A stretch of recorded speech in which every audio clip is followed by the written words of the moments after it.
এখন আপনারা এইটুকু হয়তো বুঝতে পারছেন যে এসআর ইন্টারচেঞ্জ বা সাপোর্ট বিকাম রেজিস্ট্যান্স হলে আমরা ওইটা থেকে কিভাবে ট্রেড নিব।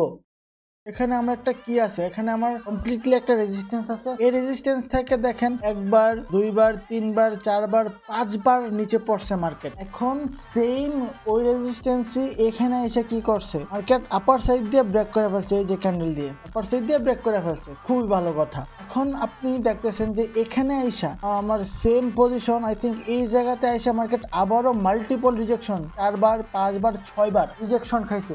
এখন কথা হচ্ছে আমরা এখান থেকে আপের জন্য কখন ট্রেড নিব। আপনারা আপের জন্য তখনই ট্রেড নেবেন যখন এই যে এখান থেকে একবার, এখান থেকে দুইবার হয়েছে। এখন সেকেন্ড টাইম যে মুভটা দিছে ওই মুভটা দেখেন, এটার লিকুইডিটি, এটার লিকুইডিটি, দুইটা লিকুইডিটি এখান এটা দিয়ে নিছে।